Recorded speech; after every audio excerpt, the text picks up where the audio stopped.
Hi, my name is Cameron Murdoch, and I decided to study the King Follett Discourse and the nature of God. This came from Unit 10, Nauvoo, and the major concept I decided was the nature of God.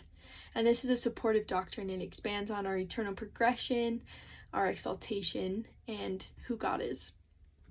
So 2 related scholarly articles I found. One was by Donald Q. Cannon, titled The King Follett Discourse, Joseph Smith's Greatest Sermon in Historical Perspective. It was from a BYU Studies Historical. Van Hale was another one I found, or he wrote it. It's called The Doctrinal Impact of the King Follett Discourse, and it is a BYU Studies Quarterly 18. The first one, both of them are from 1978. So 2 prophetic talks I found. One was by Wilford Woodruff in April 1893, titled Remarks at the Dedication of the Salt Lake Temple. He described hearing the King Follett Discourse as the strongest spiritual experience he'd had in his life. Gordon B. Hinckley gave another one where he referenced the King Follett sermon, or the King Follett Discourse. Gordon B. Hinckley, I don't know if I said that. The Great Things Which God Has Revealed. It was in Ensign, May 2005, and he referenced King Follett Discourse while affirming the doctrinal progression and the divine nature of man. And then I found 2 Doctrine and Covenants verses. Both of them are found in section 130. This is verse 2, and it says, "And it came, and that same social piety which exists among us here will exist among us there, only it will be coupled with eternal glory, which glory we do not now enjoy." And then verse 22, "The Father has a body of flesh and bones, as tangible as man's, and the Son also. But the Holy Ghost has not a body of flesh and bones, but is a personage of spirit. Were it not so, the Holy Ghost could not dwell in us."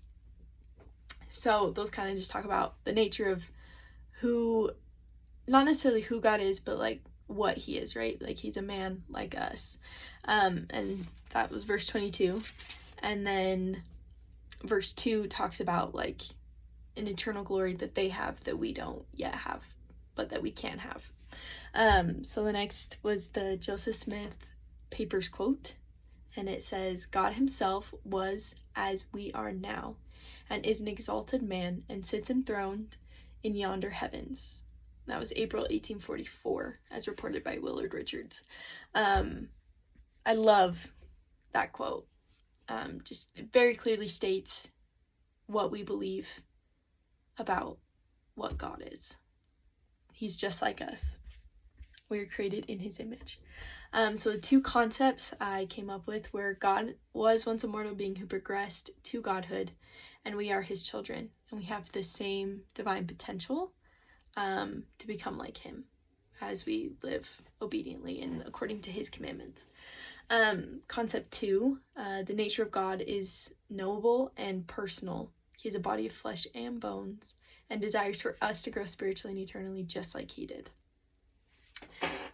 So my main takeaway is that the King Follett Discourse teaches us what God is and how we are like him, and how by being obedient to his commandments we can become like him. We have that potential. We are his sons and his daughters, and so we can become just like he is.